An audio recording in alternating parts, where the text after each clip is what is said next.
Lexis Bill. Let's find out what's happening in the world of entertainment. Akafa is here with the latest updates. What's up, AK? How you doing? I'm okay. How are you? I'm great. Well, coming up in entertainment news updates now, the President, John Dramani Mahama, has charged the Minister of Tourism, Culture and Creative Arts, Ablajifa Gumashi, to hold a ceremony to honor legendary high-life musician Ijako Onimo. Mahama said this during the launch of the Black Star Experience on Thursday, May 1, in front of the Freedom and Justice Monument at the Black Star Square in Accra. Now, while appreciating the Legon Palm Wine Band for their performance on the night, he also paid tribute to Ejako Onimo, one of the early proponents of palm wine music.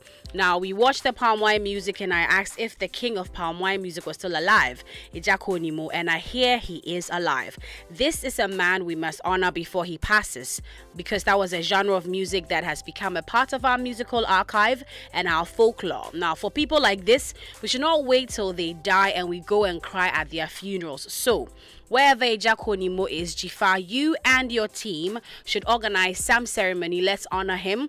I know he has been honored in the past. Let's honor him again before God calls him. And that's according to the president. And a lot of people are reacting to this and they believe it's a call in the right direction, because anytime people are talking about palm wine music, they will always make reference to Ejako Onimo and his lovely tunes. And so that conversation is happening. Now, you're playing something? You're playing something? You're playing something? You knew I would, huh? Yeah.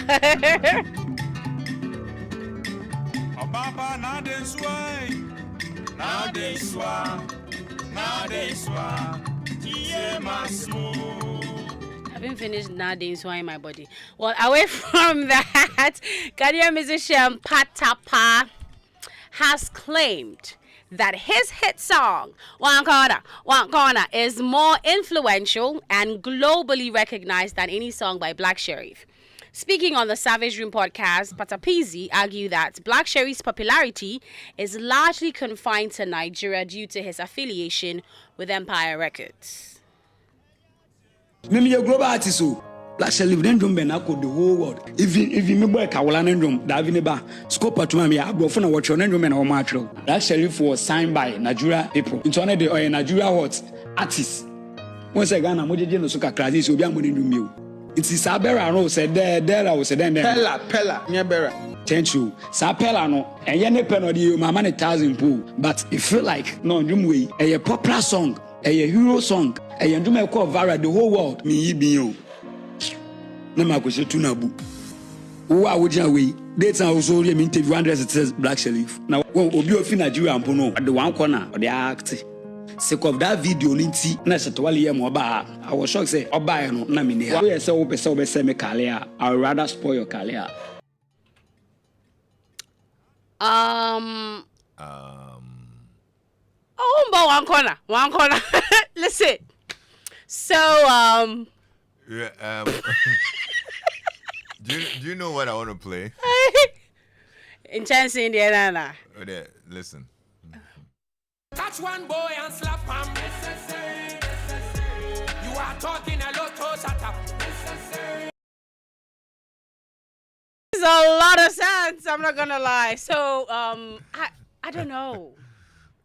I think. But why the comparison, though? I mean, I don't know where think this is coming from. We should be comparing the two. I mean, and I agree. One Corner was a huge hit. Continental hit. Yes, you know what I mean? That's Like the word. Yeah, it was a monster hit at the time. It was. And I don't know why anybody would compare Patapa and I don't know whether it's the songs we are comparing or as the artists, but if right it's the now songs, it seems like the way he was speaking, he's comparing the song. And then, I didn't know who can't. No. If it's the song, listen, One Corner was a huge monster hit, and Patapa needs to be honored for that. You know? I'm sorry, I'm not supposed to be laughing. Why are you laughing? Why are you laughing? You know what? Catch one boy. It's At this point, I don't even know. But yeah, so it's a conversation being had on the timelines. Maybe we get to dissect it further, or like moving on or something. But right now, I mean, the tone of the conversation that he was having. I mean, it's because he was in that savage room thingy. Yes. I know that's how it's like some Like, aggressive banter, exactly, yeah, whatever yeah. it is. But I mean, we don't need to fuel it and stoke this kind of bad energy. You know what I mean? I They're all completely great agree. acts. I mean, completely Black Sheriff agree. is doing good. Patapaa is also a great guy. So wait, okay, let's just move on. What did you want to say? So like, I understand that he has the one corner song, but as a great act, no parts. I'm not too sure, but No, now I think he's a great act. he is. Yeah. Okay. Yeah. All right. I can play a lot of Patapaa hits for you right now. No, please, that's okay. Okay. Let's thank you very much. That's fine.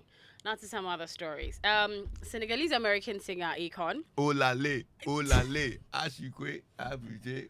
You remember that one, right? Scopa Tumana. Yeah. I There's remember. Scopa Tubana to Scopa. I remember, but I don't know. Killing King.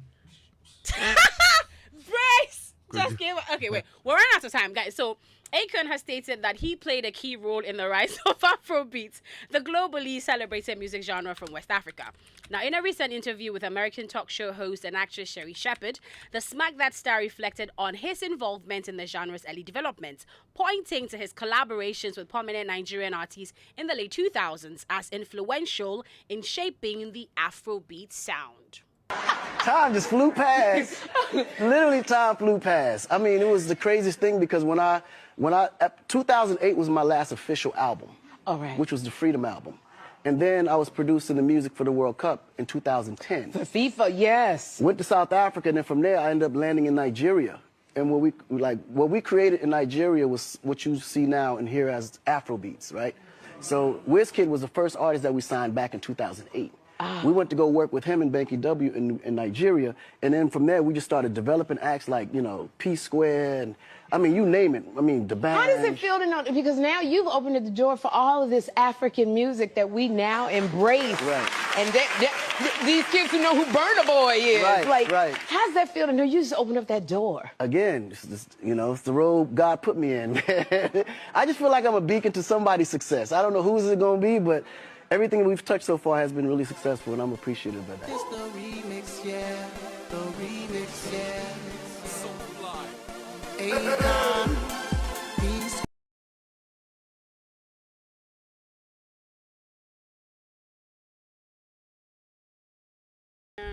Yeah, so that's a conversation. He says, he helped reshape it. I mean, it's about right because around the It time, a lot of artists like Akon, like Well, Rick they're, Ross, like, the big names that we knew. yeah, Snoop Dogg, Kanye, they all really helped with collaborating with some of these is American true. stars, That and is true. and it gave Afrobeats and African music some attention as well.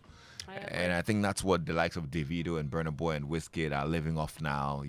Sarkodie and whatnot. Sarkodie, Ace Hood, Yes. all those Oh, things. yeah, it yeah. really did help with Yeah, African music. So Love those songs. thank you for Fantastic. updating us, though. You're Have a good welcome. weekend. And that's how we wrap it up here on Joy 99.7 FM. Top stories coming up next with Kojo Brace.